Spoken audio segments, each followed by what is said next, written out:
Buenas noches, doctores. Bienvenidos a clase. Profe, buenas noches. ¿Cómo ha ido? ¿Cómo están, doctores? ¿Me escuchan bien? Buenas noches, doctora. Doctora, buenas noches, ¿cómo está? Bien, gracias. Ahí con un poco de gripa, pero bien. Les voy a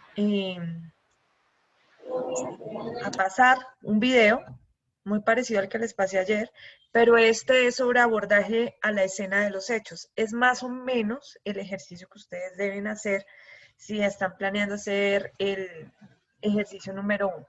Después de eso, vamos a continuar con un ejercicio de interrogatorio cruzado de testigos, ya con utilización de documentos para que vean cómo se hace ya en la práctica y frente a un testigo perito. Y después de eso, vamos a, si nos alcanza el tiempo, a ver derecho penitenciario sobre subrogados, sustitutos y beneficios carcelarios. ¿Listo? Entonces, doctores, pues vamos a ver si alcanzan a escuchar. Está aquí compartir. Permíteme un segundo. A ver. Vamos al video por acá. Buenas tardes, doctora. Buenas tardes, doctor. Ahí están viendo, doctores. Sí, señora. Listo, un momentico. Sí, señora. Sí, profe. Compartir sonido, listo. Acá.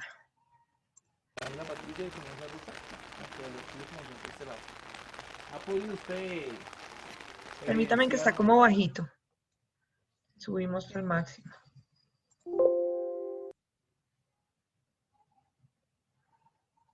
Ya. Evidenciar elementos materiales probatorios sobre la vida. En este lugar se encuentran unas vainillas. Aquí al costado se encuentran tres vainillas. Me parecían de 9 milímetros. Les voy explicando. Lo que están haciendo ahí es cuando ya llega el cuerpo de criminalística al lugar de los hechos y lo recibe de esta persona que es el primer respondiente. El primer respondiente debió haber acordonado la zona. Por lo general, la zona se acordona a 3 veces o 4 veces el tamaño de la última evidencia o elemento material probatorio que se encuentre. Entonces, si encuentran una vainilla, digamos por acá, detrás de la camioneta, pues entonces desde esa vainilla cuentan 4 veces el tamaño de la escena y acordonan alrededor, ¿de acuerdo? Eso lo hacen para evitar que ingresen personas curiosas al lugar y preservar al máximo la escena al lugar de los hechos. Cuando ya el primer respondiente la tiene acordonada, que la idea es que el primer respondiente solo acordone y evite la contaminación de la escena, llega el grupo de criminalística y recibe del primer respondiente la escena de los hechos. Entonces, lo que le está preguntando en este momento es en dónde ha visto elementos materiales probatorios. Entonces, él le contó por ahí que vio 3 vainillas en la parte de atrás y no sé qué, y que está toda la zona acordonada y que nadie más ha ingresado. Eso es lo que le está diciendo. Sigamos viendo. Lo más he observado es no he tocado nada. Nadie lo ha manipulado. En este momento vamos a iniciar la inspección técnica cadáver correspondiente al caso que tenemos.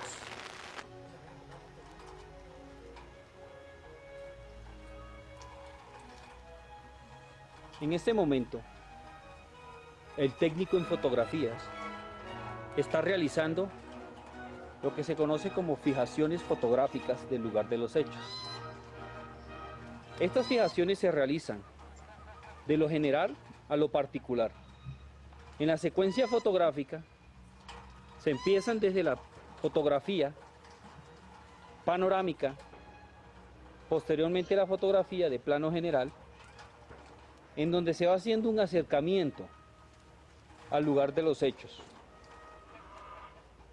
Estas fotografías tienen como función mostrar una secuencia en imágenes de las rutas de ingreso al lugar de los hechos. Este procedimiento es sumamente importante. Se puede realizar con cámaras tipo Pentax, si se tienen, con cámaras de alta resolución. Lo importante es que se obtengan imágenes precisas del lugar, de las evidencias, de los elementos materiales probatorios. Posteriormente, terminado este procedimiento, el técnico en fotografía realiza el álbum fotográfico en donde relaciona todas las fotos que se tomaron en la diligencia.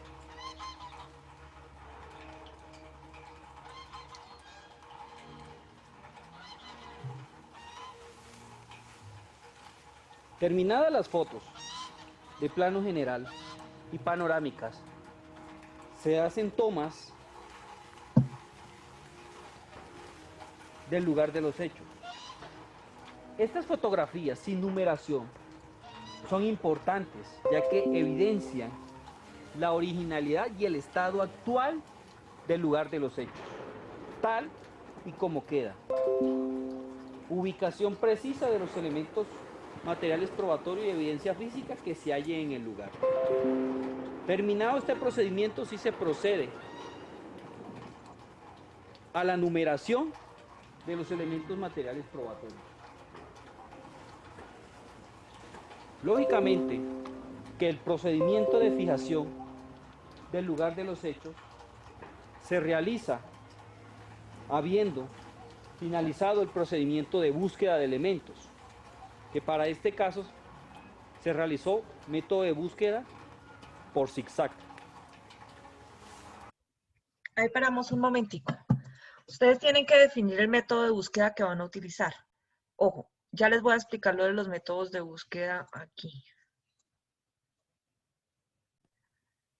Hay diferentes métodos de búsqueda para abordar la escena. La idea es que obviamente no va a ingresar todo el personal de criminalística al mismo tiempo, del grupo de criminalística al mismo tiempo a la escena porque la contaminan, sino que primero va ingresando, primero ingresa el jefe de investigación y luego el fotógrafo, o primero el fotógrafo y luego el jefe, hasta que después va el recolector que va recolectando las evidencias y a la vez va pasando el planimetrista cuando ya se van recopilando las evidencias después de estar fijadas para poder levantar los planos como tal. Entonces, los abordajes a la escena, método de abordaje, perdón,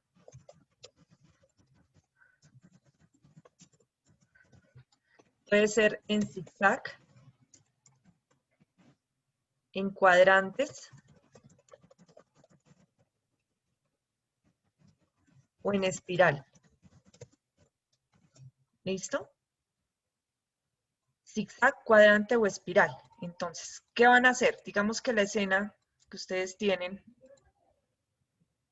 es así. Tienen que, después de que la acordonen, tienen que montar una entrada a la escena. Digamos que la entrada de nuestra escena va a ser por acá. ¿Listo? Entonces, de acuerdo a eso, si ustedes van a utilizar el zigzag como forma de abordaje, pues empiezan a inspeccionar la zona ingresando por acá y van subiendo, buscando los elementos materiales probatorios, los van fijando y evidencia física y luego empiezan a bajar. Así, de a una persona. Primero ingresa una persona y va fijando los elementos que por lo general es el fotógrafo. Y sube, baja, y así sucesivamente. ¿Listo? Ahora, si no lo hacen en zigzag, hasta que cubran toda la zona. Si no lo hacen en zigzag, lo que hacen es que, y fijan una salida, ¿no? De la zona para no estar entrando y saliendo por el mismo lado, precisamente para evitar la contaminación de la escena. Digamos que esta es la salida. Acá. Listo. Ahora, si no lo hacen en zigzag, pueden optar a hacerlo por cuadrantes. Ya les muestro cómo lo hacen.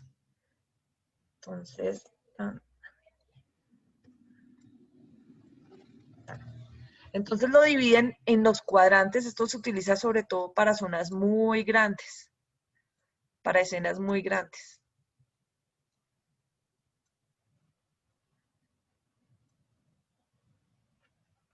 Y entonces empiezan primero en este cuadrante a buscar, digamos este es el cuadrante 1, Empiezan a buscar escena, en ese primer cuadrante, evidencia física y van fijando. Ahí. Cuando terminen con este cuadrante, después de fijarlo y hacer recolección, fijarlo, recolectarlo y demás, entonces empiezan con el cuadrante 2. Y así sucesivamente. ¿Listo? 3, 4, hasta que cubran toda la escena. ¿Vale? Si no lo hacen así, pueden utilizar otro método que es en espiral. Ya les muestro cómo funciona.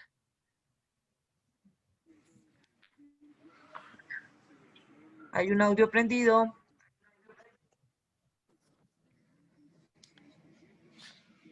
Sigue prendido un audio. Ya. Entonces, si lo van a hacer en zigzag, pues empiezan desde afuera hacia adentro, no desde adentro hacia afuera el zigzag. Entonces empiezan desde acá y empiezan a describir patrones circulares desde la parte de afuera de la escena y cada vez van reduciendo el círculo concéntrico, explorando uno por uno el lugar de los hechos, van fijando los elementos materiales probatorios de evidencia física, así sucesivamente hasta que lleguen al centro del lugar. ¿Listo? Y así evacúan toda la zona. Ustedes definirán cuál de las formas de abordaje van a utilizar para su correspondiente escena, que es lo que les están explicando en este momento dentro del audio. ¿Está claro, doctores? Sí, señora. Listo. Seguimos acá viendo el video entonces. Doctora. Señor, dime, doctora. ¿Quién me habla? Doctores, ¿quién me habla?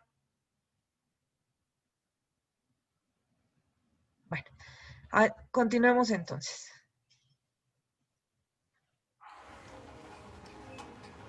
Entonces, en esta escena abordaron con zigzag. El método de búsqueda es un procedimiento que se aplica de acuerdo al tipo de lugar de los hechos.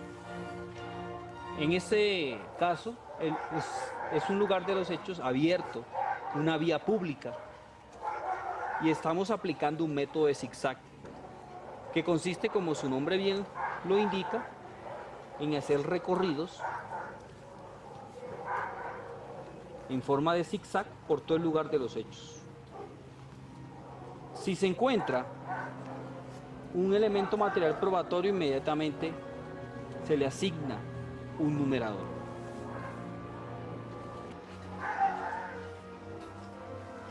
Es bien.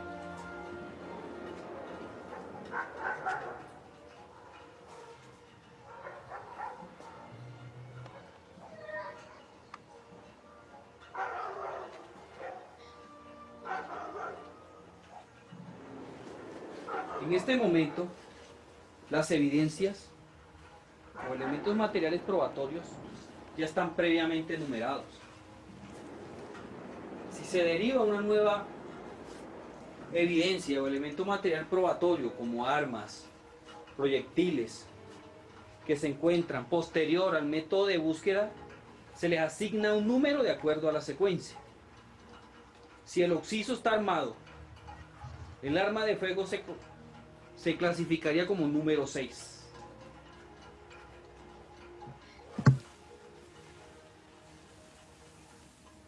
Terminada ya la numeración de los elementos materiales probatorios, el técnico procede con las respectivas fijaciones fotográficas. Aquí ya entran en juego las fotografías de primer plano. En este tipo de fotografías podemos relacionar 2, 3, 4, varias evidencias unas con otras. Esto se hace para que haya un conjunto más claro de fotografías, en donde se puedan apreciar varios elementos materiales probatorios.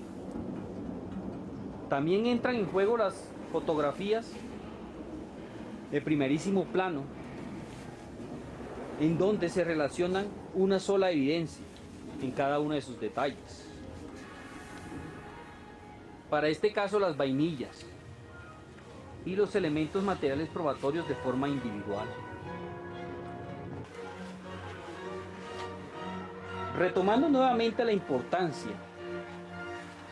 del método de fijación, ya habiendo agotado la fotografía de plano general, en donde sabemos que nos muestra una visión y registra el aspecto general del sitio o lugar donde sucedió el hecho, materia de investigación antes de que sea modificado en su estado original.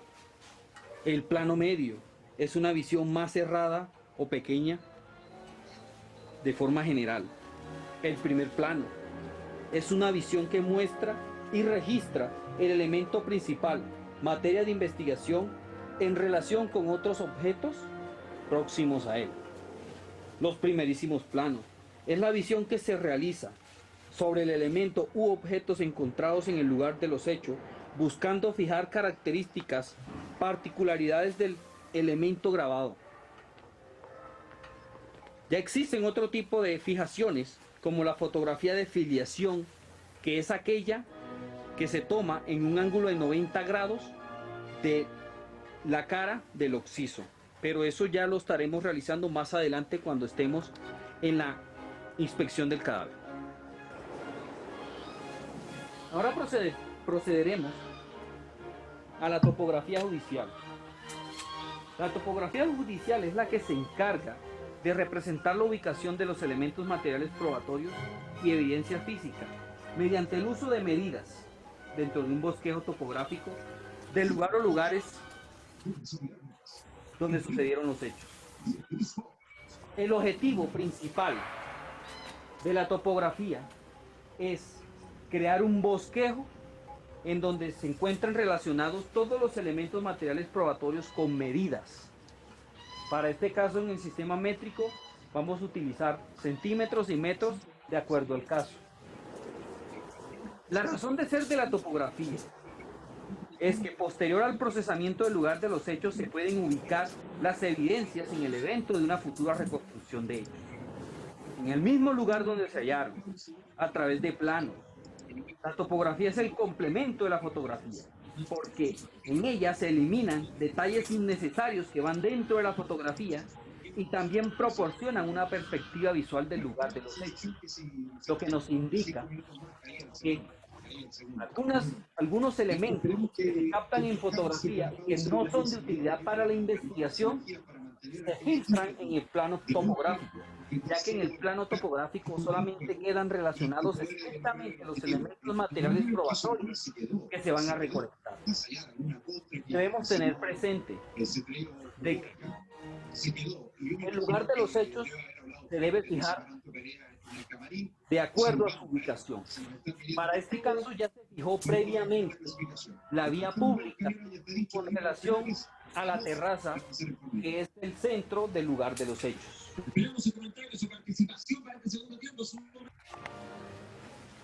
Vamos a proceder con la recolección de los elementos materiales probatorios y evidencia física hallados. Para este caso, vamos a dejar de último la inspección del cuerpo. Por ahora vamos a hacer una recolección de evidencia biológica. En este caso, la sangre. La recolección de los elementos tipo biológicos es fundamental y se debe hacer con extrema delicadeza, ya que hay un alto riesgo de contaminación si se realiza mal este embalaje. Recordemos que los elementos biológicos los favorecen dos elementos, tales como temperatura y humedad. Si estos dos elementos se hallan presentes dentro del embalaje, podemos tener por cierto de que nuestra evidencia se va a contaminar. Para este caso, se trata de un líquido como la sangre. Es necesario dejar secar por un periodo de tiempo, no acelerándolo. ¿Qué quiero decir con esto? Sometiéndolo a calor en una estufa. No, se debe dejar secar naturalmente al ambiente. Para este caso lo vamos a embalar para poder continuar con el ejercicio. Como podemos observar, el técnico lo que está haciendo es embalándolo dentro de su propio sobre, lo cual está catalogado y es óptimo para su embalaje y así posteriormente remitirlo en la mayor brevedad posible al laboratorio correspondiente que va a realizar el procedimiento de extracción del ADN. Existe una base de datos de ADN que se llama el CODIS. El CODIS es el que se encarga de registrar todos los elementos materiales probatorios tipo biológico. La importancia de esto, cualquiera dirá, surgirán algunas preguntas, como por ejemplo, si es la misma sangre del occiso, ¿para qué se recoge? La respuesta a esta interrogante es bastante sencilla. Posteriormente no sabemos si hubo una riña entre la víctima y el agresor. Si posteriormente se captura una persona y en las uñas se le encuentra material como piel, que ahí hay moléculas de ADN, podemos realizar posterior un cotejo entre esos dos elementos materiales probatorios y podemos encontrar relación entre los hechos. Continuemos. Vamos a proceder con la recolección de las vainillas. Para este caso, los laboratorios de balística necesitan que la evidencia venga muy bien embalada. Nunca, para el caso de las vainillas, las embale todas dentro de un mismo contenedor. En los laboratorios de balística se mira, es aquel microrrayado que produce la aguja percutora y otros elementos como la aguja eyectora al momento de realizarse el disparo. Esto es a lo que se llama en criminalística y en balística, la balística de efectos, la balística exterior. Balística de efectos es aquella que se encarga de estudiar todo lo contendiente al impacto del proyectil con cualquier tipo de superficies. Para este caso estamos observando un vidrio que está roto. Podemos deducir que fue por un proyectil de arma de fuego de acuerdo a sus características radiales. En balística se necesita que los elementos vayan embalados separadamente. Para el caso de los cartuchos, sí podemos embalarlos todos dentro de un mismo contenedor si estos corresponden a sus características, como por ejemplo el calibre, un calibre único. Si son todas calibre 9 milímetros, todas sí pueden ir dentro de un mismo contenedor, o calibre 38. Pero si tenemos dos tipos de calibres, como calibre 38 y calibre 9 milímetros, se deben embalar de forma separada, de acuerdo a sus características. El procedimiento. Ya vamos a empezar a hacer la inspección al cadáver. Entiéndase como la inspección al cadáver, como la búsqueda meticulosa de elementos materiales probatorios del cuerpo, del occiso. En él vamos a ver características de los signos post-mortem para poder saber tiempo de muerte. Este procedimiento, en algunos casos y en algunas regiones, se torna algo peligroso. Ay, no quedó completa. Caramba. Yo pensé que estaba completa. Denme un segundo, doctores. Qué pena con ustedes. ¿Hasta donde vieron? ¿Tienen alguna pregunta? Okay. No, señor. No, todo perfecto, doctora. No he visto No, la señora. segunda parte. No, parece que la segunda parte no está publicada. Tan raro. Creo que es esta. No.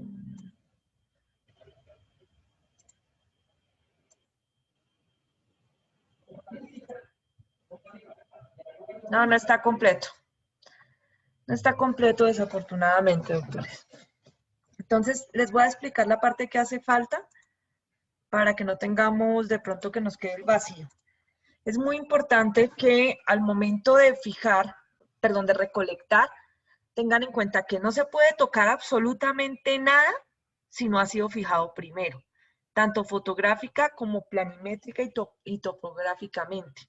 De manera que si, por ejemplo, acá hay una evidencia,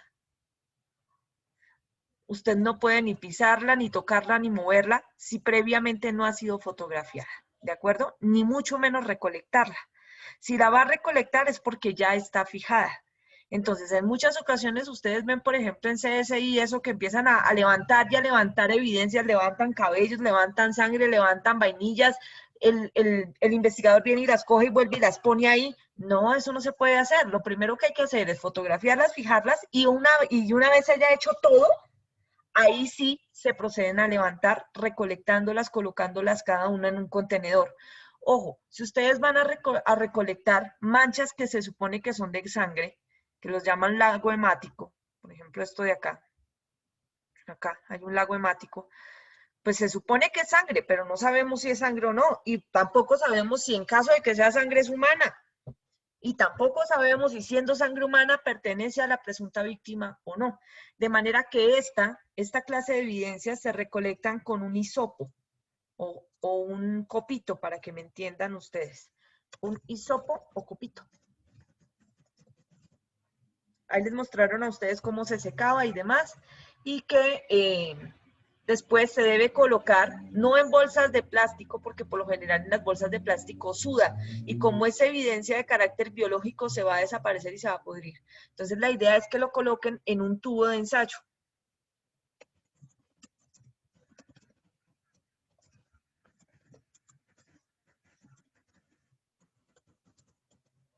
Entonces, por ejemplo, para el caso de sus ejercicios, ustedes pueden comprar de esos tubitos en los que vienen la escarcha para los niños, y esos tubitos traen tapa.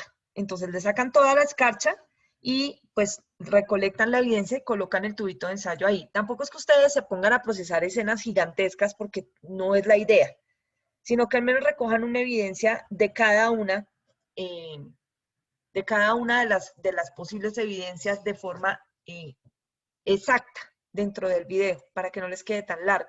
Entonces recojan una evidencia de carácter biológico, recojan una vainilla o un proyectil, por ejemplo aquí. Entonces digamos que este de acá es un proyectil. Entonces ya les explicaron también cómo se recolectan los proyectiles. Los proyectiles se recogen en bolsas en bolsas de manila, para que me entiendan, en bolsas de papel. Y se colocan allí y se encierran, se embalan y se rotulan. Si no son proyectiles, sino por ejemplo son armas de fuego o armas blancas, acá digamos que esta es un arma, entonces esta, que sea arma de fuego o arma blanca, las armas de fuego o armas blancas no se toman por la cacha del cuchillo, ni por la hoja, por la parte en donde tenga sangre. Se colocan, se levantan ligeramente por el lugar que no tenga sangre y no se toca la cacha del cuchillo.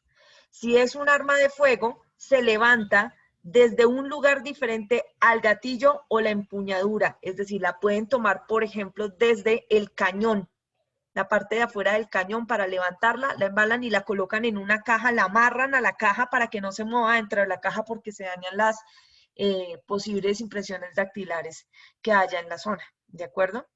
Entonces, por favor, traten de recolectar las armas en la forma debida, al menos un proyectil y un poquito de escena biológica.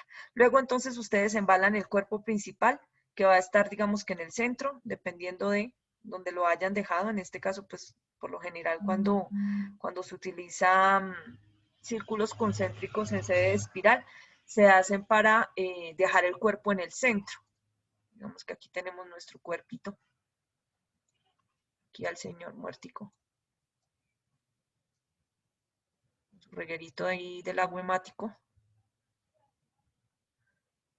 Entonces, el cuerpo, para hacerle la inspección técnica cadáver, no se desnuda al cuerpo. Lo que se hace es que, pues como ya está fijado y demás, se describe en qué posición exactamente fue fijado y se le hace una inspección superficial al cadáver para ver si se encuentra de pronto alguna herida, ya sea con arma de fuego o con arma cortopunzante, pero por encima, sin desnudar el cuerpo. Si son evidentes golpes o demás, se dejan constancia de esos golpes en el lugar en donde están ubicados y ya. Si se evidencia por encima de la ropa, por ejemplo, agujeros correspondientes, bien sea proyectil de arma de fuego o eventualmente puede ser una herida por arma cortopunzante, se deja constancia en dónde está la herida y ya. Se levanta el cuerpo, se le embalan las manos al cuerpo, porque no sabemos si dentro de las uñas o en las manos del cuerpo haya evidencia física de pronto de alguna pelea o lucha previa a la muerte. Entonces puede tener en las uñas, puede tener piel, cabellos o elementos que nos ayuden a establecer ADN. Entonces se embalan las manos. ¿Cómo se embalan las manos? Se colocan bolsas de papel, es decir, aquí como sobres de Manila, y perdón, hago para que me miren porque yo aquí haciendo monerías y nadie me está viendo. Digamos que esta es la bolsa de, una bolsita de Manila.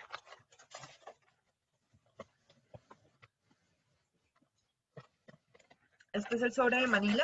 Entonces, la mano del cuerpo se mete con cuidado en la bolsa y acá, en la parte de la muñeca, la cogen con cinta y la embalan. No embalen una mano con la otra, porque las manos pueden, pues si es una persona viva a la que le van a hacer el embalaje de las manos, que es cuando se sospecha que pudo haber disparado un arma, pues obviamente van a sudar. Pero si es un muerto, los muertos empiezan a soltar agua. Entonces el agua puede hacer desaparecer una mano contra la otra, se puede rozar en el procedimiento y puede arruinar la evidencia física. Entonces biológica, lo que hacen es que embalan una mano, la cierran aquí, le hacen como un guantecito. Esto es con cinta de esa de caja, la doblan acá y embalan en la muñeca y luego la otra mano. ¿Listo? Cuando cada mano está embalada, cada una con uno de los sobres de Manila, ahí sí las pueden volver y encerrar juntas, taparlas juntas, para que vaya así a medicina legal. Si adicional encuentran, por ejemplo, documentos de identidad que pueden pertenecer a la persona, también los embalan debidamente en sobres de Manila o en bolsas plásticas de estas de estilo Ziploc, las pueden guardar ahí también. En la Ziploc también pueden guardar eventualmente proyectiles de armas de fuego percutidas que les pueden servir también para su ejercicio. Les voy a hacer especial énfasis en la forma como abordan la escena, que no la vayan a contaminar, que no ingresen todos al tiempo, la forma como están fijando las cosas, es decir, que no es que yo mientras estoy fijando esta pisela de atrás y entonces, pum, contamine la zona. Eso les baja puntos en el parcial. Y que traten de describir el procedimiento lo más claro que se pueda, quién es quién en cada una de las partes de la escena. Ustedes van a ser 5 procesando una escena, entonces va a haber un jefe de laboratorio, va a haber un primer respondiente, va a haber por lo menos 2 recolectores y un fotógrafo, por lo menos. O puede ser un fotógrafo, un planimetrista, un recolector, un jefe de escena y el primer respondiente. Quiero ver cómo acordonaron la zona, etcétera, etcétera. ¿Listo? ¿Alguna duda sobre eso, doctores? Ok, listo. Entonces vamos a... No, profe. Ok. Vamos a continuar con lo que quedamos ayer, que es parte del ejercicio número 2, correspondiente al interrogatorio cruzado de testigos en el juicio.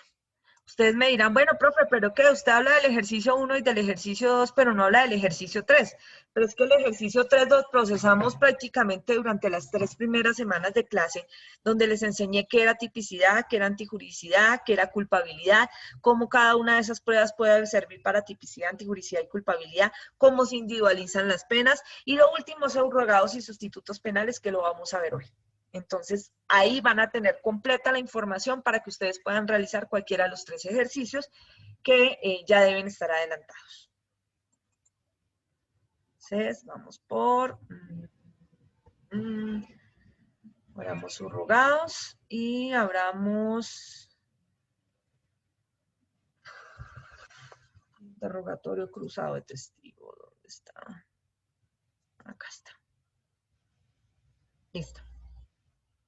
Entonces les comparto pantalla con las reglas de interrogatorio cruzado de testigos. Ya ayer nosotros hicimos un primer abordaje de las reglas del interrogatorio cruzado de testigos, en donde vimos cómo se llamaban los diferentes turnos. Vimos que quien tenga la titularidad de la prueba, es decir, sea fiscalía o defensa para el cual se haya decretado, realizará el primer turno. Y ese primer turno se llamará directo.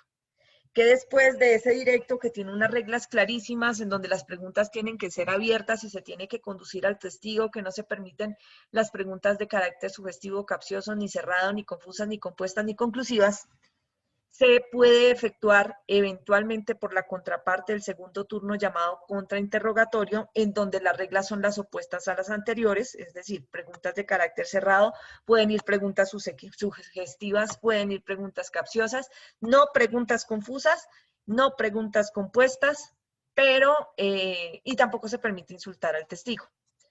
Que si ese segundo turno se da, la persona, la parte que haya hecho el directo tiene derecho a hacer el eventual redirecto, pero que todos estos turnos son opcionales. Desde el único obligatorio es el primero, que es el directo. Los otros dependen de lo que haga la contraparte. Y que el redirecto, que es el segundo turno de la persona o de la parte que realizó el primero, tiene unas reglas específicas y es que solamente puede ir frente al tema que se abordó en sede del contrainterrogatorio. Que en sede de ese redirecto, después de lo que se haya contestado, eventualmente la contraparte que no presentó la prueba, podrá utilizar el cuarto turno que se llama el recontrainterrogatorio, en donde tiene las mismas reglas del redirecto, pero que se centra en el tema o en los temas que hayan sido abordados en sede de ese redirecto. Después de eso, entonces, nosotros hablamos de unas reglas especiales para poder abordar a los testigos, que dijimos que podían ser testigos técnicos, peritos o testigos presenciales. Y entonces hablamos de la posibilidad que tienen las personas para consultar documentos, pero que esos documentos tienen que haber sido previamente descubiertos por la parte interesada y solicitados para ser utilizados en el juicio, ya sea con el fin de refrescar memoria, impugnar credibilidad o eventualmente para ser incorporados en el juicio. Que para refrescar memoria o impugnar credibilidad se cuentan la mayoría de informes y la mayoría de documentos como denuncias, declaraciones anteriores y demás. Mientras que para incorporar al juicio oral, por lo general se utiliza solamente el peritaje o el informe de laboratorio. Que se puede impugnar al testigo con sus dichos anteriores debidamente plasmados y reconocidos en un documento que él haya firmado anteriormente en donde conste su declaración. Esto es, haciéndolo leer los apartes que resultan contradictorios frente a la versión que está presentando en el juicio oral y público. También entonces hablamos de manera general de las reglas especiales para interrogar peritos. Esto lo vimos muy rápido porque se nos estaba acabando el tiempo, pero les envié a ustedes las diapositivas y les decía que la idea de los peritos es siempre acreditar al perito. Esto es, tratar de demostrar que el que está sentado ahí es un berraco en el arte, ciencia u oficio, mientras que la contraparte va a tratar de tumbar a ese perito haciéndolo caer en contradicciones y mostrando que realmente no es tan experto en su área o que sus conclusiones no son tan certeras como él las muestra.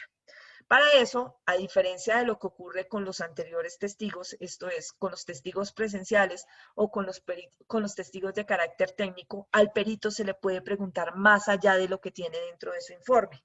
Dijimos que a los de carácter técnico no. A ellos solamente se les pregunta por su informe, nada más, por lo que hayan hecho en su informe.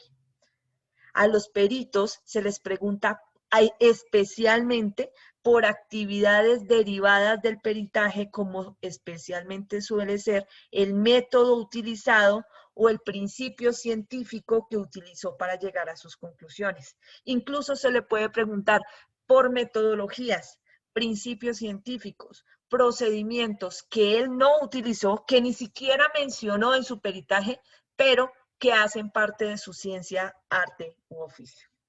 Entonces, el día de hoy vamos a hacer un interrogatorio cruzado con un perito técnico y con un perito, con un testigo técnico y con un perito en el juicio. ¿Listo? Dentro de los compañeros o compañeras que tengo en el salón, ¿hay algún miembro de la Policía Nacional en calidad de patrullero o patrullera? ¿Ninguno? Uy, ¿será la primera vez que no tengo patrulleros en el salón? ¿En serio no tengo ni uno? ¡Wow! Entonces, ¿tendré de casualidad algún miembro del CTI? ¿Tampoco? Dios mío. No, Profe, José Lozada, pero es que va en el bus. Ah, ok. Doctora, ¿qué le puedo servir después del Transmilenio, señora? Pero ¿qué tal te roben, doctor? ¿Qué le puedo servir, mi doctora? No me escuchas bien. Tranquilo, doctor. No te preocupes. No quiero que te arriesgues, ¿vale? Después del Transmilenio, pero ¿qué le puedo servir? Cierra el audio tranquilo. Cuando llegues a la casa me avisas, ¿vale? Ok. ¿Tengo algún profesional de la salud que trabaje en salud actualmente? ¿En el salón? ¿Tampoco? ¡Caramba! ¿Pero qué? Entonces, ¿en qué trabajan ustedes, doctores, además de estudiar Derecho? ¿En alguna área? Parte inmobiliaria, profe. ¿En una inmobiliaria? Sí, señora. No me sirve. Yo ya soy pensionada, profe. ¿En qué, doctora? Pensionada. En ama de casa. Ama de casa, ok. Necesito a alguien que ejerza labores de carácter técnico o profesional en algún área. ¿Nadie? ¿Nadie? ¿Nadita nadie? Ok, Todos entonces, desempleados. Doctora, pues yo doctor Ospina, ¿qué haces? yo trabajo en la fiscalía. ¿En qué área? Pues ahorita estoy en investigaciones, pero yo trabajaba en el área técnica. Ok, ¿y eres investigador en qué, exactamente en qué grado? ¿Ahorita o antes? Yo era perito en ofoscopio. Bueno, soy todavía, porque eso no se pierde. Ajá, Pero ya no lo ejerzo. no Ya importa, me estoy en sirves. otra área. Me sirves, doctor Hugo Ospina. ¿Te puedo molestar? Claro que sí, doctora. Doctor Hugo, ¿me puedes prender tu cámara, por favor? Quiero verte. Hola, doctor Hugo. ¿Cómo estás? Doctora, ¿cómo me le va? Bien. Vamos a... ¿tú fuiste alguna vez a audiencias de juicio a sustentar tus peritajes en lofoscopia? Sí. Ok. Entonces vamos a empezar a hacer una simulación de interrogatorio cruzado de testigo perito. ¿Listo? Entonces vas a hacer en este caso testigo perito de fiscalía. Empezaré con el primer turno y te voy a citar como tal. Lo primero que hay que hacer, vamos a saltar la parte de el juramento al testigo y la presentación del testigo, porque pues vamos a suponer que ya se hizo por tiempo, ¿listo? Pero lo que vamos a ver a continuación es el abordaje diferente que se hace al testigo perito para su acreditación, porque vamos a mostrar que él no es un testigo como los demás, él es un experto, ¿listo? En su área de conocimiento, que en este caso va a ser lofoscopia. Doctor Hugo Ospina, buenas noches. Buenas noches. Soy la fiscal del caso. Le voy a hacer unas preguntas concretas frente a el objeto del juicio y específicamente frente a unas labores que usted habría realizado dentro del caso que se está en juicio en este momento ante el juzgado. ¿Me escucha usted bien? Sí, señora. De acuerdo. Por favor, infórmele al despacho sus nombres y apellidos completos. Hugo Alejandro Ospina Roa. Ok. Su número de identificación ya quedó reconocido por parte de su señoría en sus generales de ley. Usted puede decirle a su señoría, si usted tiene algún área de formación específica, profesional o técnica. He recibido capacitación en el área técnica, en el área de lofoscopia, De lofoscopia. como técnico y como perito. Sí. Ok. ¿Usted en qué trabaja, doctor Ospina? Yo trabajo en la fiscalía. ¿En qué cargo? Yo me desempeño como técnico investigador. Usted manifestó que ha recibido capacitaciones en lofoscopia. ¿Puede decirle a su señoría ¿Cuántas capacitaciones y en qué fecha las hizo? ¿En qué año aproximadamente? Recibí una capacitación en el año 2008 por parte de la Embajada de Estados Unidos. Recibí una capacitación por parte de la Fiscalía como en conceptos de lofoscopia. Recibí una capacitación por parte de la policía también para el lofoscopia. Por favor, dígale a su señoría cuál fue la intensidad horaria de cada una de esas capacitaciones. Cada una fue aproximadamente de 125 horas. ¿Desde cuándo usted desempeña labores como perito en lofoscopia dentro de la Fiscalía General de la Nación? Desde el año 2010. ¿Usted tiene, además de esos cursos de capacitación, alguna otra especialización o estudio en el área de lofoscopia? Sí, en dactiloscopia. ¿Cuál capacitación es? ¿O qué clase de capacitación es?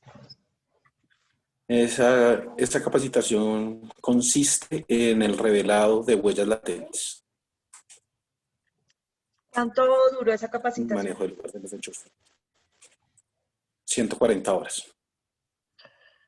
Desde el año 2010,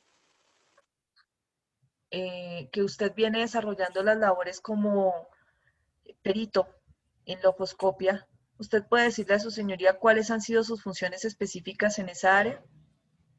La identificación a través de huellas dactilares, cotejos en diferentes tipos de documentos y revelación de huellas latentes en documentos. ¿Usted puede decirle a su señoría aproximadamente en un año cuántos peritajes alcanza a hacer usted? Diariamente se reciben aproximadamente entre 10 y 15 documentos para realizar cotejos, o sea que semanalmente se recibirían entre 70 y 100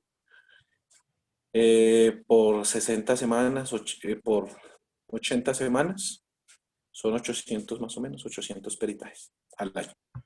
¿Alguna vez usted ha tenido que Aproximadamente. concurrir como perito para sustentar esos peritajes en juicio oral? Sí, sí, señora. ¿Aproximadamente cuántas veces? Unas 10, 12 veces. ¿Desde que usted ejerce como perito o desde este año? No, desde que ejerzo como perito. ¿Usted alguna vez ha sido sancionado disciplinariamente por su labor? No. ¿Usted ha ejercido cátedra o cursos de formación siendo usted el capacitador específicamente Se le en fue el esta audio, área? doctora. Doctor, ¿me escuchas?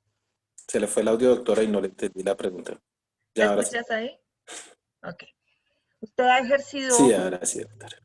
¿Usted ha ejercido como capacitador alguna vez en el área de conocimiento de lofoscopia? Sí, sí, señora. ¿Ante qué entidades? Ante la fiscalía. Específicamente, ¿cuál ha sido su labor como formador? Dictando cátedra sobre cotejos lofoscópicos.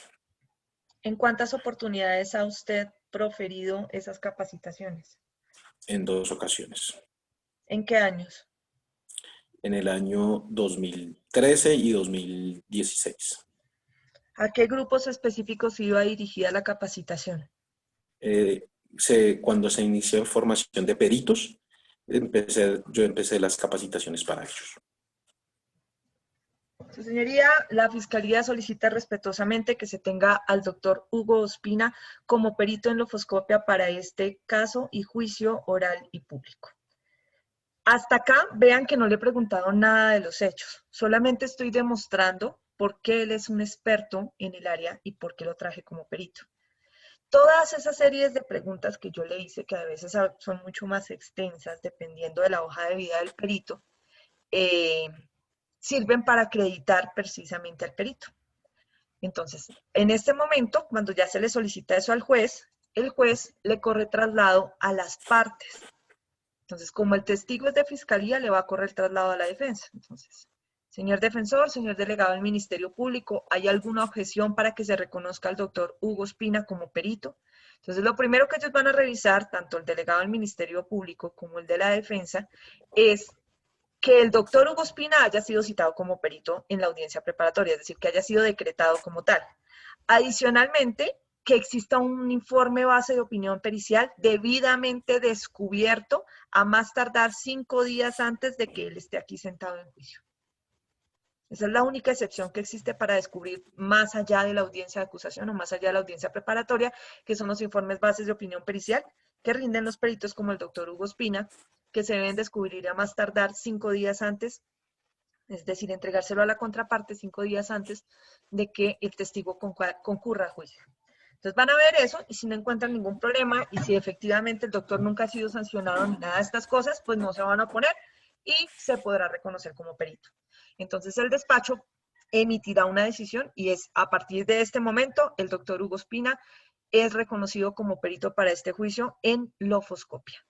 Continúen con el interrogatorio. Entonces ya ahora sí la fiscalía empieza a abordar al testigo sobre el objeto de su peritaje. ¿Listo? Sobre el caso concreto. Entonces, doctor Hugo Espina, ¿usted recuerda haber rendido un peritaje dentro del proceso con radicado 2018-02355? Sí, lo recuerdo. ¿Por qué lo recuerda? Porque por ese motivo fue citado para esta audiencia. De acuerdo. ¿Usted puede decir en qué fecha rindió ese dictamen? No lo recuerdo exactamente. Cuando usted rinde dictámenes, ¿en ellos deja consignados la fecha en la que los efectuó? Sí, claro. Es decir, que si usted tuviera frente a usted el documento, ¿podría contestar la pregunta de la Fiscalía frente a la fecha en que realizó ese peritaje? Sí, claro que sí. Su señoría, permiso para exhibirle al testigo un documento con fines de refrescar memoria y posteriormente para incorporarse en el juicio oral y público. Entonces, ahí yo saco el informe que tengo, que será el documento que el doctor rindió, el peritaje que él haya rendido y que se le descubrió oportunamente a la defensa, y le corro traslado a las partes, cuando el juez me autorice. Entonces, le corro traslado a las partes para que verifiquen si es el mismo documento que se les descubrió y si efectivamente lo firmó el perito. Si todo está bien, se lo pongo de presente. Entonces, vamos a suponer que ya se lo puse de presente. Doctor Hugo, le acabo de poner de presente un documento. ¿Puede informarle a su señoría qué documento es? Es el informe de investigador de laboratorio. Usted puede ir al último folio de ese informe y señalarle a su señoría quién suscribe el informe. El informe está suscrito por mí. ¿Usted puede, por favor, verificar silenciosamente ese documento y manifestarle a su señoría si se encuentra en las mismas condiciones en que usted lo rindió? Sí, se encuentran en las mismas condiciones. ¿Por qué reconoce usted ese documento? Porque se encuentra mi firma plasmada en el mismo. ¿De acuerdo? Por favor, entonces, ahora ubíquese en el folio número 1 del informe y conteste la pregunta de la Fiscalía. ¿Cuándo, en qué fecha, suscribió usted ese informe? El 4 de agosto del 2017 a las 11:30 horas. ¿Puede usted informarle a su señoría, ya sin consultar el documento, en qué consistía el informe? ¿Cuál fue el objeto de la diligencia que se le encargó? El objeto era realizar un cotejo entre un contrato, el cual fue aportado por la defensa, y una cédula al fin de verificar la identidad de la persona. Si la identidad de la persona que se encontraba en la cédula y en el contrato era la misma. Cuando usted habla de cotejo, ¿a qué se refiere exactamente? ¿Qué era lo que había que cotejar? La huella dactilar del índice derecho que se encontraba en la cédula con la huella que se encontraba en el contrato. De acuerdo. ¿Usted puede decir qué documentos o qué elementos tuvo a su disposición para hacer ese cotejo? Para ese procedimiento se utiliza el sistema AFIS, el cual nos arroja el cotejo, y acá está el informe donde arrojan con el sistema Se me olvidó. Bueno, arroja el documento donde encontramos 10 puntos característicos de similitud entre las huellas que nos permiten dar la autenticidad de la identidad de las personas, dentro del dubitado y el indubitado. ¿A qué se refiere con el documento dubitado y a qué con el indubitado? El dubitado nos referimos a la cédula de ciudadanía, ya que tenemos la certeza de que es de la persona, donde se logra la identificación, y el indubitado es el contrato, teniendo en cuenta que no tenemos certeza de que sea la persona la que firmó y puso la huella en el contrato. Usted habló hace un momento de 10 puntos característicos para verificar las impresiones dactilares. ¿A qué ciencia o a qué procedimiento corresponde esa fijación de los 10 puntos? Lo maté. Hasta ahí me acuerdo, doctora. Ya, eso está muy técnico, hace rato no lo hago, doctora, y hasta ahí me acordé. Bueno, gracias, doctor. La idea es que aquí empieza uno a preguntarle al testigo específicamente sobre la ciencia, o sea, el procedimiento de carácter científico que él utilizó dentro de su peritaje para llegar a la conclusión a la que llegó. Entonces, él me va a decir cuál va a ser el nombre de ese procedimiento y yo le voy a preguntar en qué consiste y entonces él me va a decir que hace una observación específica a través de la cual, a través de crestas y deltas, hace una comparación entre el documento AFIS de preparación de la cédula y la huella o la impresión dactilar que aparece en el contrato. Y que de acuerdo a eso, fija los puntos característicos y si encuentra más de 10 o 10 mínimo, entonces considera que efectivamente se trata de la misma impresión dactilar. ¿No es cierto? Yo no sé mucho de la ofoscopia, pero he escuchado bastante a los peritos. Sí, sí. Y entonces, él me va a dar la conclusión. Es que se me olvidó el nombre técnico de eso. Entonces, él me va a dar su conclusión. Él me va a dar su conclusión en donde me dice si efectivamente había uniprocedencia, es decir, si las dos impresiones dactilares comparadas vienen de la misma persona o si no vienen de la misma persona. Yo le voy a preguntar sobre el grado de confiabilidad en la comunidad científica y de respetabilidad frente o de certeza frente a las conclusiones, si sus conclusiones son de certeza o si son de probabilidad, etcétera, etcétera, y ya. Eso será todo lo que hará para yo acreditar que mi perito es una maravilla y que su peritaje es absolutamente infalible y que con eso logro establecer que la persona que puso su impresión en el contrato no corresponde a la víctima en este caso. Es decir, que le falsificaron la huella. ¿Listo? Después, entonces, la defensa ejercerá el segundo turno basado en lo que contestó mi perito. Lo que yo quiero que vean ustedes es cómo se utilizaba el documento. Entonces, vieron ya cómo se autenticó, cómo el perito refrescó la memoria con él. Después de que el perito termina el turno con la fiscalía solicita a su señoría, no tengo más preguntas, solicito que se incorpore el peritaje al juicio oral y público para que sea fijado como prueba de la fiscalía junto con el peritaje y el testimonio que rindió el día de hoy el doctor Hugo Ospina, tal como quedó decretado desde la audiencia preparatoria. Y entonces el despacho, cuando terminen todos los turnos del interrogatorio cruzado, resolverá incorporando el informe porque fue debidamente utilizado, porque fue debidamente descubierto, porque fue autenticado en el juicio, que fue reconocido por el juicio, por el testigo y porque el testigo además concurrió al juicio a sustentar el peritaje. ¿Listo? Doctor Hugo, muchas gracias. Eres muy amable. Con gusto. Doctores, ¿alguna duda frente a utilización de documentos e interrogatorios a peritos?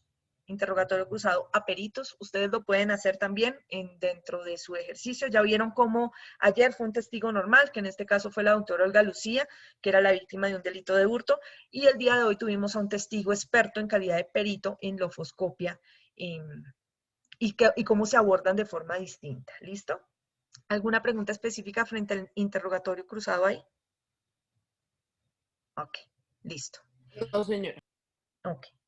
Como desafortunadamente no tenemos técnicos en el salón, bueno, sí tenemos y no tenemos porque el que tenemos viene en Transmilenio, entonces el técnico se hace más o menos lo mismo de acreditación del testigo técnico, no como perito, y entonces se va a tener como testigo técnico. ¿Listo?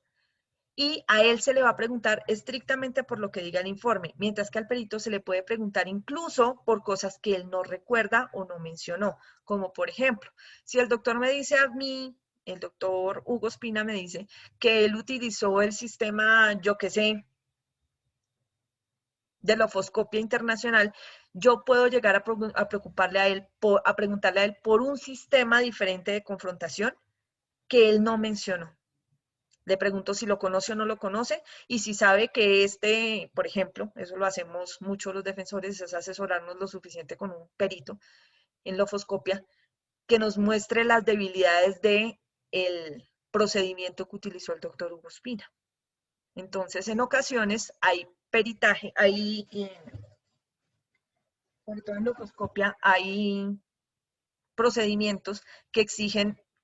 Hay unos que exigen 5 puntos, hay otros que exigen 10, hay otros que exigen más de 10 puntos de similitud entre las impresiones dactilares y que por eso son mucho más exactos.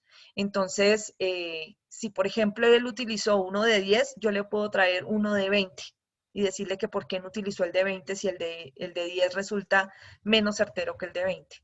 Para tratar de hacerle caer en contradicciones y demostrar que el perito no es tan hábil y que no necesariamente lo que dice es completamente certero frente a la conclusión que llegó.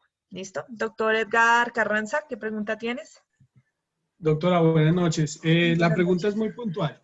En el ejercicio número 2, si yo tengo en mi interrogatorio cruzado un técnico que participó en los hechos, pues este técnico emite un informe directamente a la fiscalía, pero la pregunta es muy concreta. ¿Yo debo hacer la presentación como lo hiciste como en el perito, en el momento de iniciar la audiencia? O sea, solicitarle al juez que me dé el aval para que este testigo surta en testigo. Espérame un segundo porque es que el doctor José Joaquín tiene activo su micrófono y no me dejó escucharte.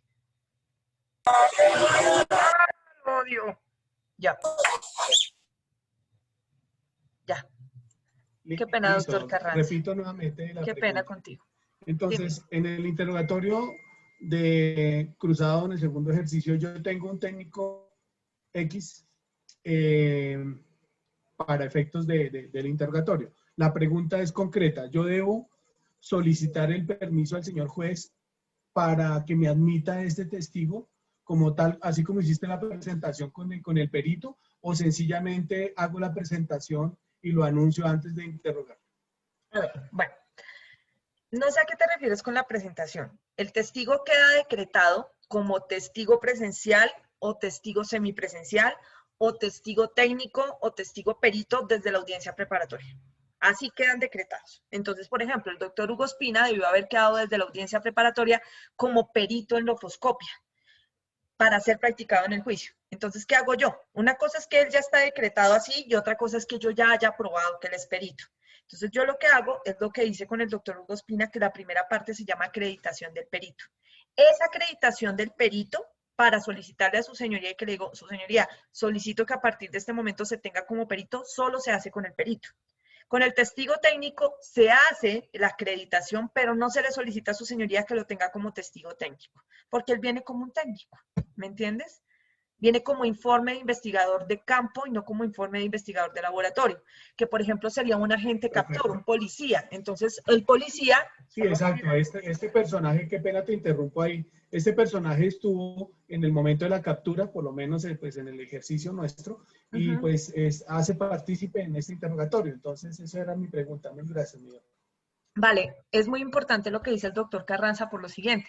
Si, por ejemplo, ustedes van a citar como testigo técnico a un policía que fue el que realizó la captura, ese policía debió haber hecho un informe de captura en situación de flagrancia con un acta de derechos del capturado, una constancia de buen trato, acta de incautación si fue que incautó algo, lo que sea. ¿Listo? Y de acuerdo a eso, entonces ustedes lo traen y le preguntan. Y empiezan a preguntarle quién es, en qué trabaja, hace cuánto tiempo trabaja, cuál es su grado en la Policía Nacional, la misma acreditación, exactamente igual. La diferencia es que si a este testigo se le olvida algo, ustedes le pueden poner de presente el documento para refrescar memoria o impugnar la credibilidad. Pero, o sea, eso lo puede hacer tanto fiscalía como defensa. La defensa puede llegar y utilizar el mismo informe que rindió el testigo para atacarlo, porque cayó en una contradicción o algo así, ¿listo? Pero adicionalmente, ese informe no se va a incorporar a juicio. Los informes de policía, los informes de flagrancia, los informes de los técnicos no se incorporan al juicio. Los que se incorporan son los periciales, ¿listo? Entonces, los demás, las denuncias, las entrevistas, los informes de policía, los informes de investigador de campo, todos esos se utilizan para refrescar memoria o impugnar credibilidad, pero no para incorporarse al juicio. Lo que se incorpora al juicio es el peritaje, ¿listo? Entonces, para los peritajes, por favor, revisen el artículo 415, 413 y siguientes del Código de Procedimiento Penal, en donde les dicen todo lo de la regla de la prueba pericial y les señalan específicamente qué debe llevar el informe pericial. ¿Listo? ¿Hasta ahí me entendieron, doctor Carranza? Completamente, mi doctora. Sí, es que tenía una pequeña duda porque empezaste como a presentar y a dar como la experticia en el perito. Dije yo, miércoles, me faltó algo. Pero no, ahí estamos bien. Listo, después de que tú ya lo acreditas, es decir, que es policía, que lleva no sé cuánto patrullando, en qué época, no sé qué, empiezas ya a abordarlo en el caso concreto. Entonces usted le dice, ¿recuerda en dónde estaba prestando, por ejemplo, el policía? ¿Recuerda usted si ha prestado sus labores en Bogotá? Sí. ¿En qué lugares de Bogotá? No, en el CAI no sé qué, en el CAI sí sé más, en el CAI, en la estación, en el no sé qué, sí sé más. Listo. ¿Usted recuerda si para el año tal, en qué lugar estaba usted específicamente cumpliendo su función? Ah, sí, en el CAI de Bellavista, en el CAI de no sé qué, sí sé más. Ok, ¿usted recuerda algún hecho específico ocurrido en tal fecha? Pues no lo recuerdo muy bien, pero pues si tuviera de pronto el informe que se rindió, lo recordaría. Entonces, el testigo te da la patica, pues por decirlo así, para decirle, presénteme el informe. Entonces, su señoría, permiso para presentarle el informe con fines de refrescar memoria del testigo. Y entonces ahí ya el testigo mira el informe y ya se acuerda del caso. Y puede entonces continuar contestándote las preguntas. Doctor Méndez, Carlos Méndez. Doc, buenas noches. Buenas noches. Una inquietud. Entonces, de conformidad con lo que usted nos ha expresado frente al el interrogatorio que se le practica en el caso del perito, ahí entra, por ejemplo, uno podría entrar a interrogar al médico legista que emitió como el dictamen de medicina legal diciendo qué fue lo que sufrió en dado caso la persona, aparte de tener el documento de medicina legal. Cuando tú me dices uno puede en calidad de qué? ¿De defensa, de fiscalía, de qué? De las dos partes puede ser, Pues es ya que, sea para desvirtuar o para confirmar los hechos. es que mira, hay una cosa básica. Si yo como fiscal voy a llevar al perito de medicina legal, pues no será para preguntarle sobre su vida. Le voy a preguntar es sobre el caso específico, entonces le voy a preguntar cuándo hizo el protocolo de necropsia, específicamente qué halló, cuántas heridas encontró, cuál fue la causa de la muerte, cuál fue la manera de muerte, la forma de muerte, cuánto tiempo llevaba la persona aproximadamente de muerta cuando fue hallada, qué fenómenos cadavéricos presentaba, etcétera, etcétera, etcétera. ¿Ves? Entonces, eso es lo que yo para eso es que lo voy a traer. No habría otro objeto para traerlo al juicio. Entonces, obviamente, si tú traes a un perito de medicina legal es porque quieres que te hable de eso. Ahora, no hablemos de medicina legal en el sentido de protocolo de necropsia, hablemos de unas lesiones. Traer al perito para que nos acredite qué fue lo que valoró en las lesiones. Traer al perito sexológico para que nos diga qué encontró en la víctima, en la presunta víctima del delito sexual. Para eso es que traemos a los peritos al juicio. Además, la defensa puede traer sus contraperitos, es decir, peritos en la misma área que vengan a decir justo lo contrario, pues porque consideran que hay alguna falla de lo que dijo el otro. Que eso fue lo que pasó en el caso Colmenares. En el caso Colmenares tenían un exdirector de medicina legal contra otro exdirector de medicina legal. Uno diciendo que la manera de muerte fue accidental y el otro diciendo que la manera de muerte fue violenta. Uno diciendo que a Colmenares lo mataron y otro diciendo que no lo mataron, sino que se golpeó como consecuencia de el movimiento del agua y que lo iba trasladando de lado a lado sobre el caño y que por eso eran los diferentes golpes, pero que realmente a él nadie lo había matado. ¿Ves? Dos peritos en la misma área, con la misma especialidad, con la misma berraquera, o sea, que no es ningún recién salido, por decirlo así, uno contra el otro diciendo justo lo contrario, frente a un mismo caso. Esos son los casos buenos en el juicio. ¿Por qué? Porque son los llamados casos de duelo de peritos, en donde uno ve peritos durísimos uno contra el otro y uno dice, hijo de madre, ¿a quién le creo? Esos son los casos muy, muy buenos. Entonces, ahorita las defensas en el sistema penal acusatorio son muy costosas, es por eso. Porque además de lo que cobra el abogado, hay que pagarle a los peritos para controvertir lo que está diciendo la fiscalía. Entonces, si la fiscalía viene con una sexóloga durísima de medicina legal, uno tiene que buscar una sexóloga durísima de defensa para ver si hay alguna inconsistencia en este informe para que ella lo ataque. Y entonces el juez va a tener dos expertos diciéndole cosas diferentes. Y el juez tendrá que tomar una decisión de a cuál le cree más. ¿Ves? ¿Me hice entender, doctor Carlos? Muchas gracias, doctora. Ok. Ojo, es posible, y eso es, yo aquí he fungido como fiscalía en los dos casos, como directora, es decir, como dueña de la prueba, como fiscal, pero los peritos, los investigadores, todo eso pueden estar por el lado de la defensa también, porque es que el sistema de partes implica eso, y es que la defensa tiene las mismas capacidades, bueno, en teoría, las mismas capacidades que la fiscalía para conseguir las mismas pruebas. Lo que pasa es que la defensa está un poquito restringida en el sentido en que pues a la defensa no le van a permitir hacer otro protocolo de necropsia sobre el cuerpo. A la defensa no le van a permitir abordar a la víctima de delitos sexuales para volverla a examinar. Eso no se lo van a permitir a la defensa, eso solo se lo permiten a la fiscalía. Pero la defensa sí puede presentar los informes, bases de opinión pericial, tanto del protocolo de necropsia como, por ejemplo, de los delitos sexuales, a su perito de la defensa y decirle, oiga, hermano, estudie esto y revise a ver si ahí hay algún problema. Usted que es un berraco en eso, revise. Entonces va a decir, oiga, sí, aquí este médico la embarró porque es que ese procedimiento no se hace así, ya saben, no sé qué. ¿Listo? ¿Hasta ahí me entendieron? Aquí. Sí, doctora, gracias. Listo. Entonces, doctor Salgado, dime. Doctor Salgado. Veo que abriste tu micrófono, pero no funciona tu audio. Revísalo bien porque no está como conectado o algo así.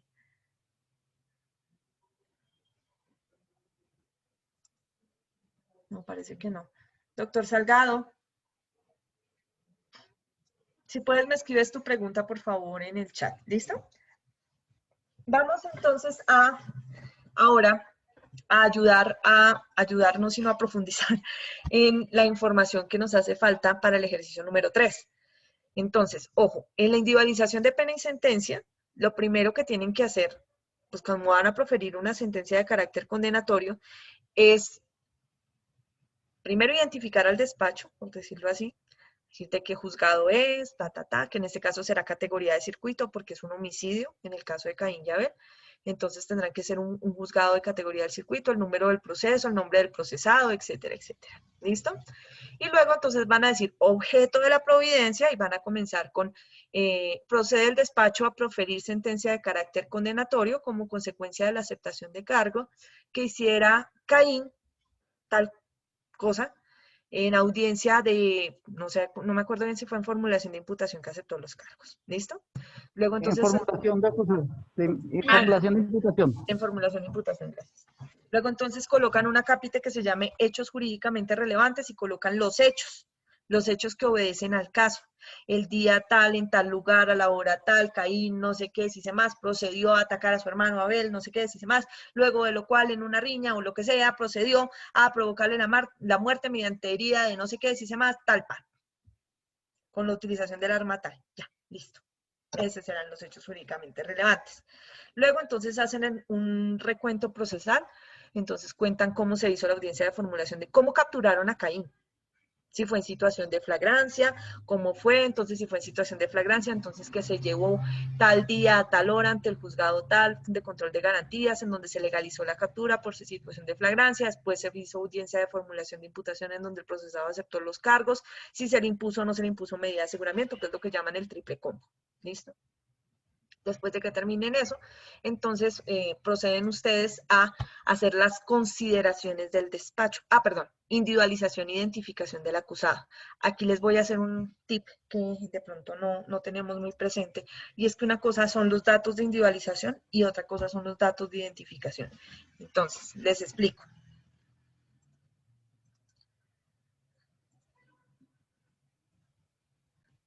Perdón, borramos acá.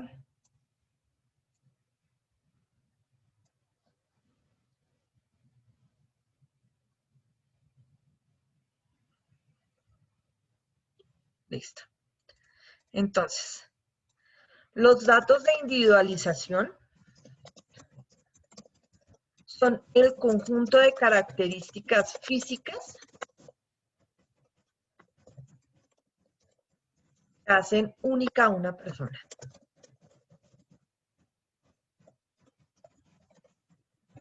Entonces, ustedes verán en las sentencias que, por ejemplo, dice Juan Pérez, nacido el 8 de octubre de 1982 en Bogotá, hijo de María y Pedro, de 38 años de edad, ojos cafés, redondos, nariz, base ancha, lóbulo de la oreja separado, cabello castaño oscuro escaso, calvicie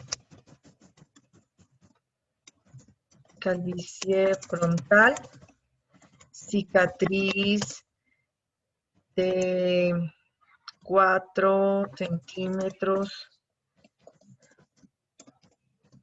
en región ciliar derecha, es decir, que tiene una cortada en una ceja, una cicatriz en una ceja, tatuaje en antebrazo izquierdo con la leyenda "Soy malo",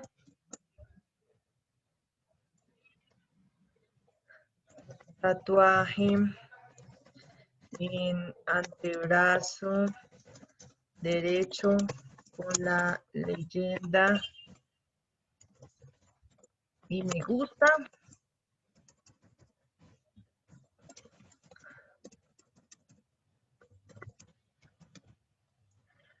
¿dónde está? Oscuro escaso, bueno, color de piel trigueña, estatura 1,80,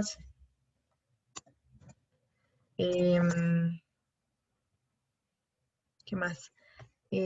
Complexión robusta y ya. Ustedes ven que todas estas cosas juntas, cada una por separado, pues pueden ser 50,000 personas iguales. ¿Listo? Hombre. Juan Pérez pueden haber millones. Hombres, pues, unos cuantos millones más. Nacidos el 8 de octubre de 1982, un poquito más poquitos. En Bogotá, en esa misma fecha, más pocos. Hijos de María y Pedro, más pocos. De 38 años de edad, ojos cafés, redondos, Con todas esas circunstancias específicas, la persona se individualiza. ¿Y cómo se identifica? Con cupo numérico, es decir, cédula de ciudadanía, número 1, 2, 3, 4, 5, 6, 7, 8, 9. ¿Listo? Entonces, esto lo van a hacer ustedes dentro de datos de individualización e identificación del acusado. Pero además ustedes van a hablar aquí de algo que tiene que presentar la Fiscalía, que es informe de confrontación dactiloscópica, que es uno de los que hace el doctor Hugo Ospina, dactiloscópica, rendido por el doctor Hugo Ospina en su calidad de lofoscopista. Informe, digamos que de fecha de hoy, de fecha 3 de diciembre de 2020. Creo que esa información también se las puse a ustedes en el caso.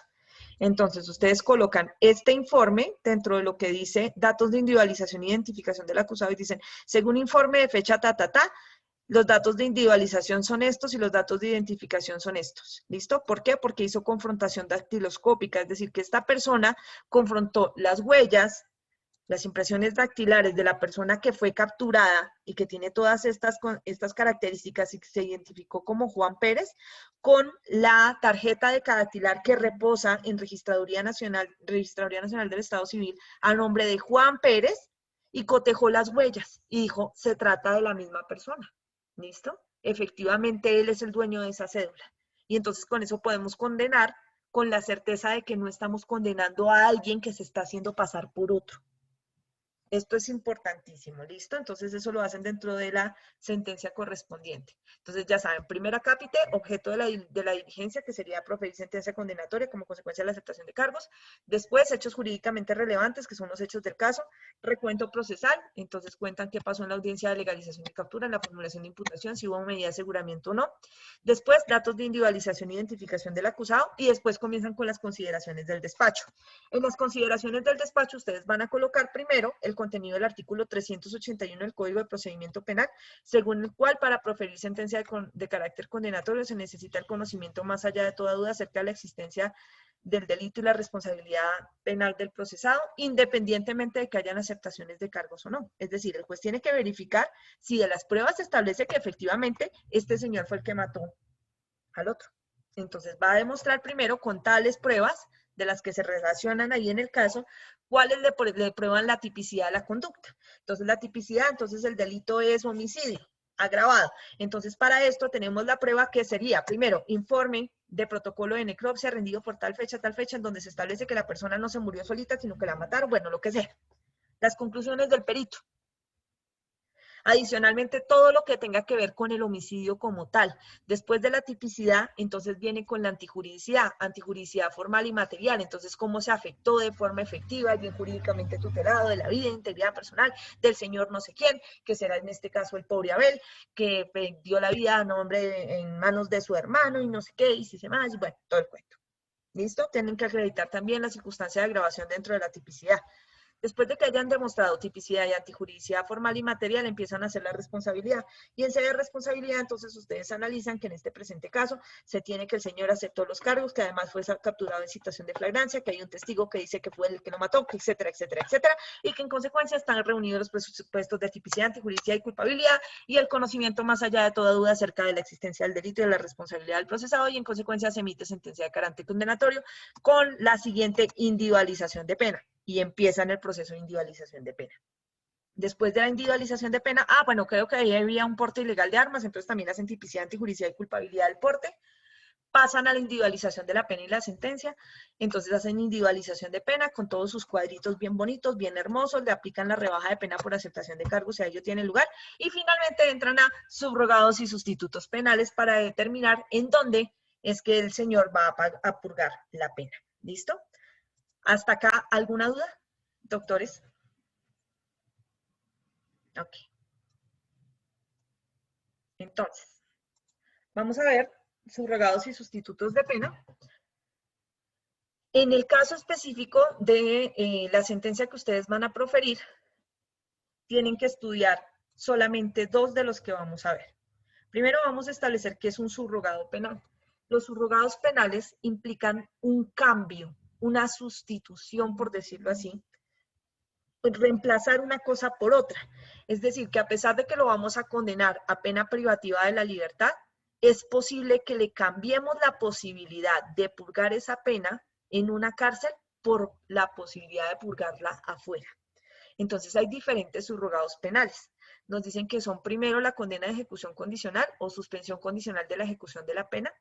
El segundo, la libertad condicional y eventualmente la reclusión hospitalaria o domiciliaria y la prisión domiciliaria.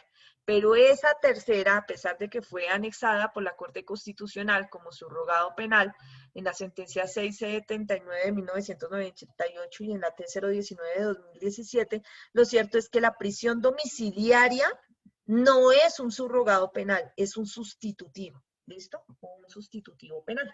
Entonces vamos primero a estudiar la condena de ejecución condicional o suspensión condicional de la ejecución de la pena. Esto lo tienen que hacer ustedes dentro de su sentencia. Eso se llama estudio sobre subrogados y sustitutos penales, que va después de la sentencia, de la individualización de la pena. Entonces, lo que ustedes van a citar es el contenido del artículo 63 del Código Penal, modificado por el artículo 29 de la Ley 1709 de 2014, en donde se dice que se le puede conceder la condena de ejecución condicional o la suspensión condicional de la ejecución de la pena a las personas cuyo caso cumpla con las condiciones que aquí se establecen. Primero, que la pena impuesta, la que le quedó definitiva, la definitiva a imponer, no exceda de 4 años. Si no se cumple ese requisito, uno ni estudia a los demás, porque tienen que estar todos al tiempo. Entonces, si no está el primero, que se llama requisito de carácter objetivo, si la pena a imponer supera los 4 años, con eso es suficiente. Y no se estudia nada más y se le niega la suspensión condicional de la ejecución de la pena, que es lo de purgar la pena en la calle, es decir, en libertad. ¿Listo? Ahora, si se cumple el primer requisito, que es que la pena a imponer no exceda de 4 años, se estudia el segundo requisito. Y es que la persona en ese momento no esté carezca de antecedentes penales y no esté siendo condenada por alguno de los delitos que aparecen en el 68A. Ahora, ahí es donde ustedes hicieron en unas clases anteriores el estudio frente a que este delito estaba excluido de beneficios y no sé qué. Ojo, estos son los beneficios que excluye el 68A. La suspensión condicional de la ejecución de la pena y la prisión domiciliaria. Los delitos que están en esa lista del 68A no les dan ese beneficio de purgar la pena en libertad, ni les dan la domiciliaria, por estar en esa lista. Así la pena sea inferior a 4 años y así usted no tenga antecedentes. Si lo están condenando en ese momento, en esa sentencia, como la que ustedes van a proferir mañana, si el delito por el que procede la sentencia es uno de los que está en el 68A, no le dan el beneficio. ¿Listo? Entonces ustedes ahí van a encontrar los delitos específicos en los que no procede. Y luego dice, ojo, si está la del 68A, y está lo de que no supera los 4 años la pena a imponer, entonces tendrán que estudiar si tiene antecedentes penales dentro de los 5 años anteriores. Si no tiene antecedentes penales, pues le van a conceder la suspensión condicional de la ejecución de la pena y la persona va a purgar la pena en libertad. Y entonces le van a hacer firmar un compromiso consistente en no volver a incurrir en delitos, en presentarse voluntariamente cada vez que el juez lo requiera, en informar todo cambio de domicilio, en observar buena conducta, no incurrir en nuevos ilícitos, etcétera, etcétera. Y va, a pesar de estar condenado a pena de prisión, pues esa pena de prisión, la cantidad de meses que se le impongan, los va a purgar en la calle, es decir, en libertad. ¿Listo? Este estudio lo tienen que hacer ustedes dentro de la sentencia correspondiente que profieran el día de mañana. Además, ustedes van a hacer otro estudio, que va a ser, mañana les explico la libertad condicional, que esa no lo necesitan para esa. Van a hacer el estudio de la prisión domiciliaria. ¿Listo? Esta prisión domiciliaria que van a estudiar ustedes es solo la del artículo 38 del Código Penal. Y aquí les dice los requisitos. Entonces, que la sentencia se imponga por conducta punible cuya pena mínima prevista en la ley, es decir, en el marco punitivo, en el marco de movilidad, después de que le afecte tentativas, circunstancias de marginalidad y pobreza extremas y todas esas circunstancias que yo les enseñé que modifican el marco punitivo, cuando ya les queda el marco de movilidad al que le van a sacar los cuartos, ustedes miran el mínimo de esa pena. Si el mínimo de la pena supera los 8 años de prisión, no le pueden dar el beneficio de prisión domiciliaria tampoco. Si no lo supera, entonces estudian el segundo requisito, que se refiere otra vez a que no sea uno de los delitos del 68A. Si está en el 68A, nada que hacer, no le conceden la domiciliaria. Y luego los otros son más sencillos y es demostrar el arraigo familiar y social, que eso lo tendrá que demostrar la defensa, y el juez entonces le dará la domiciliaria y le hará firmar una caución o un compromiso con las siguientes obligaciones, que consiste en palabras más, palabras menos, en lo mismo de lo anterior, es decir, portarse bien, no cambiar de residencia sin autorización del juez, permitir la entrada del IMPEC para que vaya verificando si de verdad está en domiciliaria o no, comparecer personalmente ante la autoridad judicial, pedir permiso para cambiar de residencia, porque es que usted está expreso, entonces usted no puede salir de ahí ni cambiarse cuando se le dé la gana, etcétera, etcétera, etcétera. Esos son los dos que van a estudiar ustedes en la sentencia. Después de que hayan terminado en la suspensión, el subrogado y el sustituto, que hayan analizado esa parte, ustedes entonces miran si hay bienes con fines de comiso. Entonces, si por ejemplo, si se incautó un arma de fuego, tienen que ordenar la destrucción, la incautación del arma a favor de la División de Armas, Explosivos y Municiones del Ministerio de Defensa. Esas armas que se incautan pasan a dominio del Ministerio de Defensa y el Ministerio de Defensa las guarda y en algunas ocasiones las limpia y las vuelve a utilizar para la milicia como tal, o para los policías, o para lo que sea, o bueno, ellos verán qué hacen con esas pistolas, pero se las entregamos a ellos. ¿Listo?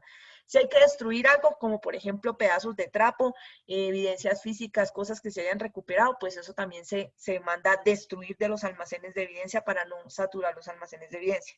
Como consecuencia de todo eso, entonces ya profieren, dicen, el mérito de los puestos, eso se llama la fórmula sacramental, que es la que deben llevar todas las sentencias por disposición de la Ley 270 de 1996.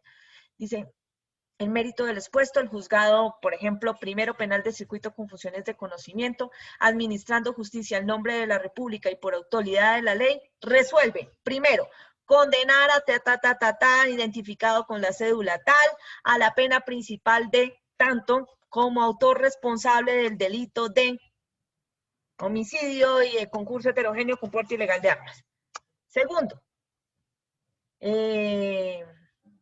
condenar al mismo señor a la inhabilitación a la pena accesoria de inhabilitación para el ejercicio de derechos y funciones públicas por un tiempo igual al de la pena principal de prisión. Tercero, no concederle o sí concederle, dependiendo del análisis que han hecho, la suspensión condicional de la ejecución de la pena y el mismo estudio frente a la prisión domiciliaria. Después, entonces, ordenar la destrucción la incautación del arma a nombre de la División de Control de Municiones del Ministerio de Defensa. Sexto, ordenar la destrucción si es que había algo que destruir.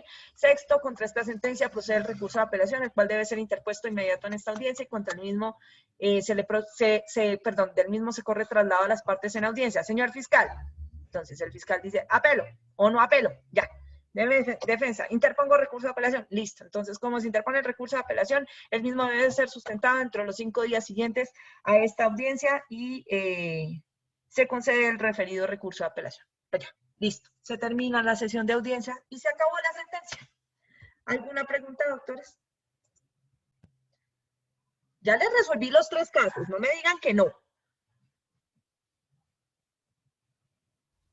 ¿Ninguna pregunta? Doctora, yo sí tengo una pregunta, doctora. ¿Dónde, doctora? Cuéntame. Es la siguiente. ¿Todo eso sí alcanza uno a pasarlo en 10 minutos, doctora? Pues yo creo que no me demoré tanto, ¿no? Pero porque su merced ya lo sabe de memoria. Pero si ustedes no van a leer. Doctora, pero haciendo el ejercicio, eso se demora uno entre 25 y 30 minutos. Yo estoy ensayando yo con mis compañeros y eso es muy demorado. 10 minutos no nos alcanza sino para la presentación, doctora, con todo respeto. Bueno, listo, entonces háganlo de 30 minutos. El problema es que lo logren subir a YouTube. Les toca crear un portal de YouTube para poderlo subir. Todos los videos están generando problema para subirse en WhatsApp. Sí, doctora, no hemos podido hacer, no lo hemos podido. O sea, de pronto no me puede hacer el favor y me da una indicación porque nosotros hicimos ya la grabación, pero el Zoom únicamente nos permitió solo grabar voz, más no pudimos hacer el video, entonces quedamos como... No, tienen que hacer video completo con voz y todo. Lo que pasa es que para subirlo, ustedes lo que tienen que hacer es buscar un tutorial en YouTube de cómo crear su canal de YouTube. Entonces ustedes lo hacen a través de una cuenta de Gmail y ahí les permite crearse su canal de YouTube y ustedes suben ahí su video y yo se lo reviso en el canal de YouTube que tengan. Ustedes me mandan el enlace, así como yo les mando el enlace todos los días de la clase, que siguen que son casi 2 horas y ahí queda con audio, video y todo el cuento. Doctora, ¿y la hora es hasta qué horas es que podemos enviarlo mañana, doctora? ¿Hasta qué horas quieren, doctores? Yo les dije hasta mediodía, pero si quieren... Pero es que hay compañeros que trabajan, hay compañeros que salen de trabajar a las 2 de la tarde, por lo menos los 2 que están en mi grupo, uno sale a las 2 y el otro sale a las 4. Creo que es hasta las 12 de la noche, ¿no? Sí, por favor. Listo, doctora, listo, muchísimas gracias, doctora. Hasta las 12 de la noche de mañana tienen para enviar el trabajo, ¿listo? Listo, Profe, doctora, tengo otra inquietud, profe. Gracias. Señor, doctor Walter. Profe, resulta que nosotros, por cuestiones de tiempo, entre los participantes nos reunimos, hicimos el video del caso 1, pero resulta que con las indicaciones que nos dio hoy, ya el video no quedó bien. De antemano ya nos quedó ahí con algunas falencias, profe. ¿No hay alguna consideración, profe? Porque mañana ya no nos alcanzamos a reunir para corregir las indicaciones que nos dio hoy sobre el levantamiento, sobre... Bueno, vamos a hacer una cosa para que no digan que yo no los quiero. Por favor, profe. Lléguenos mucho, profe. Nosotros también la queremos, profe. Les voy a dar hasta el sábado a mediodía, pero no más del sábado a las 12. Doctora. Muchas gracias, doctora, ¿Listo? muy amable. Porque hoy Pero les es que di el video más ya lo tips. tenemos casi hecho. Más gracias, Dios la doctora. bendiga. ¿Listo? Porque ya hoy les di más tips para todos los ejercicios y entonces en consideración a eso les alargo el tiempo por si de pronto tienen algo que mejorarle a sus ejercicios. Sábado a las 12. A las 12 y 1 minuto no recibo nada. Así lloren patalén. ¿Oyeron? Listo, doctora, muchísimas Listo, gracias. doctora, gracias. Bueno, doctores, que estén muy bien, que descansen. Lo mismo, que tengan una Bendiciones. buena Chaito. doctora, que esté muy bien. Buenas noches, doctora, que descanse. Igualmente, hasta luego.